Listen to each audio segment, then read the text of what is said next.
તો વિદ્યાર્થી મિત્રો, હવે આજના વિડીયોમાં આપણે ઉદાહરણ નંબર 3 જોતા પહેલાં એક નવું કોન્સેપ્ટ જોવો છે. કેવો કોન્સેપ્ટ? તો કે અહીંયા આપણને આપ્યું છે કે ગુસા ગુણ્યા લસા બરાબર એ ગુણ્યા બી. આ એ અને બી શું છે? તો કે એવી બે સંખ્યાઓ કે જેમના ગુસા અને લસાનો ગુણાકાર કરીએ તો એમનો જવાબ એ બંનેના ગુણાકાર બરાબર જ થાય. મતલબ કેવું કહી શકાય, બે સંખ્યાઓનો ગુણાકાર કરીએ તો એનો જવાબ છે એમનો લસા અને ગુસા શોધીને ગુણાકાર કરીએ એના બરાબર થાય.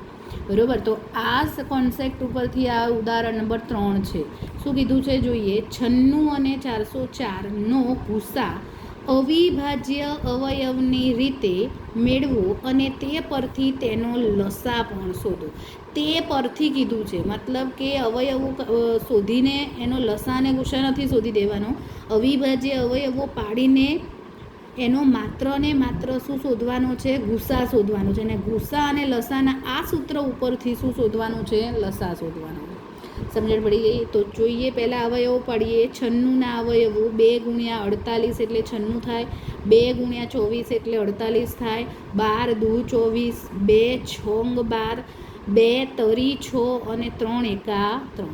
એ જ રીતે 404ના અવયવો પાડીએ તો 2 ગુણ્યા 202 થાય એટલે 404 થઈ ગયા, 2 ગુણ્યા 101 એટલે 202 થાય, ને 101 ગુણ્યા 1 એટલે 101 થાય. 1 લખવાની જરૂર હોતી નથી. બરાબર, ચલો તો આ જ પ્રમાણે લખી શકીએ કે 96ના અવયવો શું? તો કે 2ની 5 ઘાત, હે ને, 1 2 3 4 અને 5. 2 કેટલી વખત આવ્યા? 5 વખત આવ્યા એટલે લખ્યા 2ની 5 ઘાત અને ગુણ્યા 3. એ જ રીતે 404ના અવયવો શું લખી શકીએ? તો 2 કેટલી વખત છે? 2 વખત એટલે 2નો વર્ગ લખાય ગુણ્યા 101. બરાબર, એ જ રીતે આપણને મળ્યું ગુસા. હવે આ બંનેમાંથી આપણે ગુસા શોધી શકીએ. ગુસા હમણાં આપણે આગળના દાખલામાં જોઈ ગયા. ગુસા એટલે શું? કે જે બંનેમાંથી સામાન્ય અવયવ હોય અને એ સામાન્ય અવયવની જે નાની ઘાત હોય છે એમાં ગુસામાં પસંદ કરવામાં આવે. તો અહીંયા 2 સામાન્ય છે પણ 2ની 5 નાની ઘાત કહેવાય કે 2ની 2 નાની ઘાત કહેવાય? તો કે 2ની 2 નાની ઘાત કહેવાય. તો એ ગુસા આપણો બનશે. બરાબર, તો 2ની 2 ઘાત એટલે 4 ગુસા બને. હવે આ સૂત્ર ઉપરથી આપણે શું શોધવાનું છે? લસા. તો પહેલાં તો અહીંયા સૂત્ર લખ્યું, લસા ગુણ્યા ગુસા બરાબર એ ગુણ્યા બી.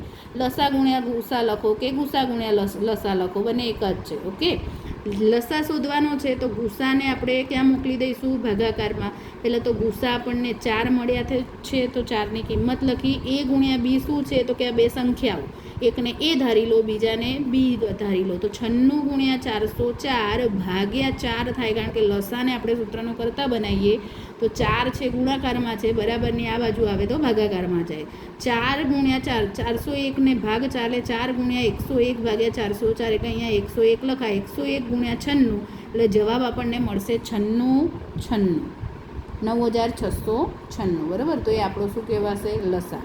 તો આ સૂત્રનો ઉપયોગ આ રીતે કરીને દાખલો ગણી શકાય.